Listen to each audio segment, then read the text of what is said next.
Well, hello dear motherfuckers, and I'm here to do another music review. And people will be very, very surprised at this review that I am going to do. I'm going to defend, and this isn't, trying to play devil's advocate. I'm not trying to be cute here by ruffling feathers. I'm here to talk about an album that I actually like, that I don't understand would get so much hate, but I will discuss why I could understand why people might hate it. I'm here to talk about Metallica's Saint Anger. Saint Anger. Yes, it's an album that makes people angry. So the title is pretty appropriate in a number of different ways. Now, this album took place when Metallica was having problems, a lot of them. You could even see it in the movie Some Kind of Monster. But if you listen to this music, you could really hear something different.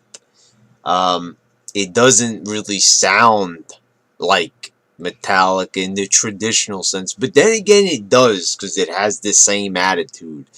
And this is where a lot of Metallica fanboys don't understand what Metallica is. They have the title of the greatest metal band of all time, and justly so.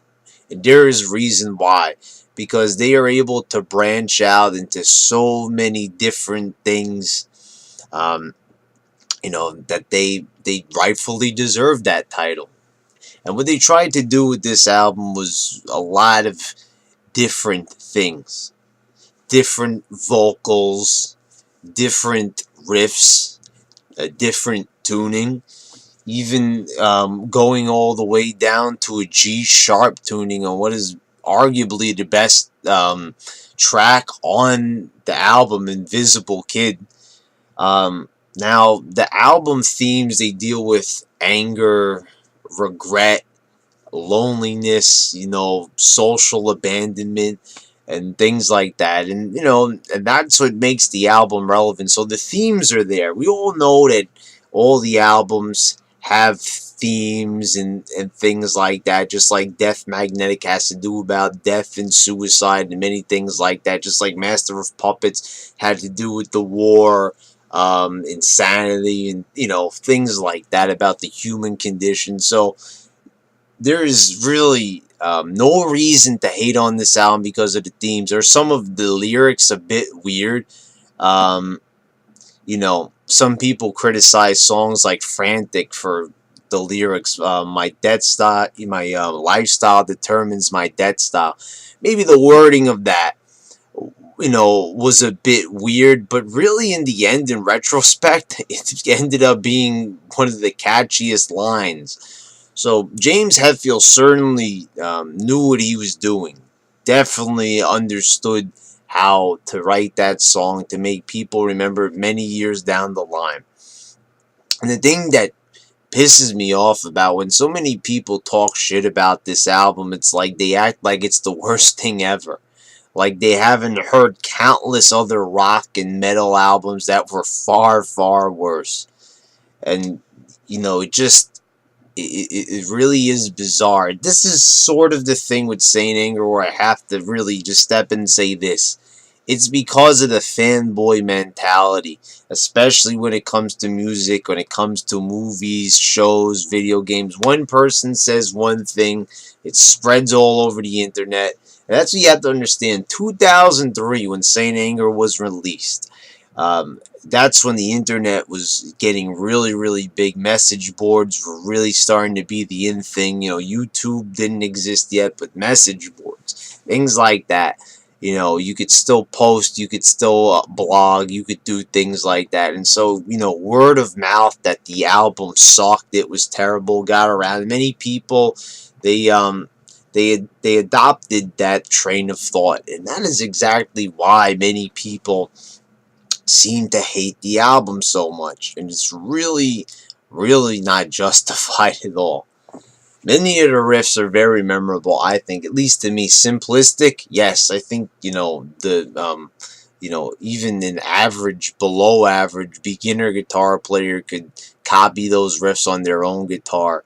But it is the thought that counts. The album has some very, very memorable riffs. Now, they might not be technically, amazing or unique, but the way how the songs progress, they're very neat. They fall into place. Many people, criticize the songwriting, but I think there's really nothing too much wrong with it.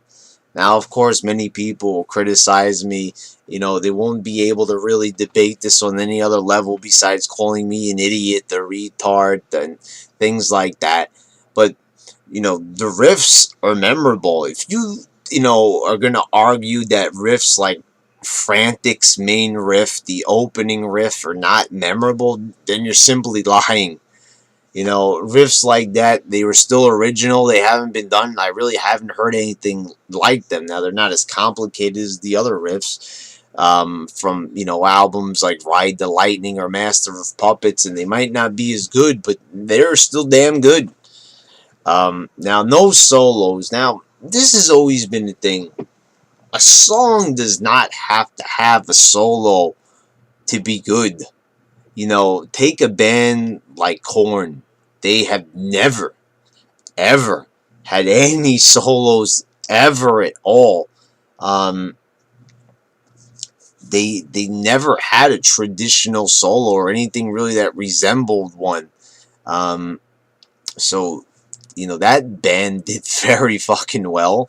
And you also had many others who didn't have solos. The first two albums of Slipknot, what else can I pull out? Rob Zombie, another successful, metal act. No solos. Fear Factory never did a solo ever, like in their whole career. Didn't have one solo, and they are, one of, and they are one of my favorite bands, and many people respect the shit out of them.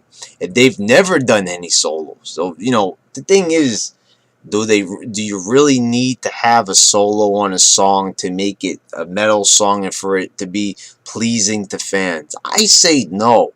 Now, do solos add passion to a song? Absolutely. I think it's a nice traditional thing, but Metallica just didn't want to have solos. They wanted to have one album that didn't have it, focus up more on the riffs, the vocals, and you could respect that. After giving us some of the best solos of all time, I mean, a Fade to Black solo, Orion solo, the Master of Puppets solo. I think they've given us enough classic solos that they really were allowed to give us one album. And this is not excusing them, because I genuinely like the album. So there was no real reason to hate on it just because it didn't have solos. How ridiculous does that sound? You don't like it because it doesn't have any soul. So everything else, usually in a song, the solo takes about 10% of the song. So even if you enjoyed 90% of the song, you will diss it because 10% of it wasn't up to your liking. I really don't see where you could really make that argument seem feasible. Really, it's a stupid argument. 10% of the song, and you're going to just say the whole thing sucks based on that. And it's always excuses, lame excuses based around this album. That's the thing. I've never really heard a genuine argument why. And then there's the other argument, the snare drum. Now, I could see this argument. It's annoying. It's used a lot in it throughout the album. So that argument I could kind of see. You don't like that kind of pots and pans thing. Now that, yes, I will agree, but it does give a nice raw effect, and that's where it comes into a good opinion right there. If you say that the drums are too annoying, because yes, they do use the snare drum in abundance here. So that is definitely something I could understand. I definitely, playing devil's advocate here. I understand. I genuinely, I don't mind it. I like it. And that is exactly what they were going here for, because their mindset was raw. They were confused at the time. They didn't know much about their future, so they wanted a raw, angry sound that wasn't very typical of the band, because they're usually known for a more refined, polished sound. This was dirty. This was more grungy, if you will. So that is why I like the album. I enjoy the raw energy, and they're energetic. Each track is pretty damn energetic. All the performances on there, and you know, there is some really, really, passionate performances on here. Like I think in Invisible Kid, I think those are pretty good vocals from James Hetfield. I think that is a pretty, you know, genuine song. I like how it deals with loneliness, a forgotten kid feeling alone. That, those are some original ideas in this album, and it's not really appreciated. There's a song that's not really appreciated. It goes on for a good 7 minutes, but the main riff, the lyrics, the whole idea of it, very, very underappreciated, and I liked it. And it's very original tuning, the G sharp tuning there. So really, this is definitely an album that I think gets a lot of flack, that doesn't deserve it, maybe a little bit for the departure. But here's the thing, how I want to end this video.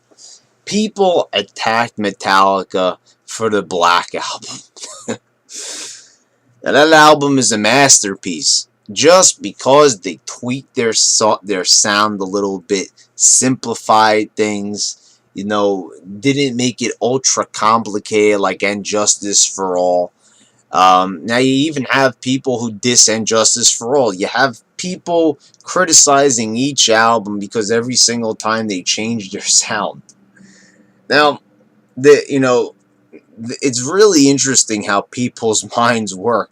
So Metallica had a different sound on each album, because really, you look at Kill 'Em All, you look at Ride the Lightning, there are two drastically different sounds on those two albums. Kill 'Em All is way more raw, all over the place, more speed metalish. It's more about the crazy, hammer on, pull off solos right there. There's a lot of that going on. Ride the Lightning is definitely more of a lyrical piece with more refined riffs and different things. So that I don't understand how people complain about those two albums. They just started out. So how can you criticize them for changing their sound? They never really had a trademark sound. They were always about trying different things. So when the Black Album came out, it was pretty pointless to criticize them, when pretty much, they never really had a specific sound. It was always about trying new things. And then, they really caught a lot of flack with Load and Reload, when really those two albums were really breathtaking. Reload a little bit more than Load, I think. But Load also had some very interesting things, and that was a very, very drastic difference, though. That I could see. But, they were really exploring, themselves, diving deeper into themselves. That is what a band should be. It's bad when a band stays the same. It gets boring. It gets stale. Here's the thing. Would you like Metallica to keep doing the same shit over and over? Like if they had 1,001 Master of Puppets, the same exact thing over and over. Each album sounded exactly like Orion, and Master of Puppets and Sanitarium. They all sounded the same. Would you like that instead of them trying different things? Now, some people would say yes, but for me, no. I think it's better when a band explores themselves, because then they get better. Point in case Mastodon. Now, there's a band that, at first they had a really aggressive, angry, scream vocal sound, and I liked their music. But I liked them even better when they changed their sound, when they explored themselves, when they thought to themselves, hey, maybe we could do something different here. We could change our sound, tweak it a little bit, keep some of the old shit, and really maybe like improve on ourselves. Maybe other people, they could still listen to our old stuff. Maybe they'll appreciate the new stuff. Sorry, but bands are not around to please everybody, and that is the same thing with Metallica. They're not there to please you. Now, with an album like Lulu, I say, hey, open the gates and attack them. That is a piece of shit right there. That is inexcusable. But with Saint Anger, no, motherfuckers, it's a good album. It deserves to be praised for what it was meant to be. They told you ahead of time it was meant to be a raw, aggressive album that is a different side of Metallica, and I am still hearing this in 2014, 11 years later, people still attacking it, and it is not just well, maybe a little bit from certain things that I said, but overall, it's a good album, and I enjoy it. And it might not be one of their best, but to me, I think it's a good album. I think it's a classic album, and if that makes me a retard, retard. Alright.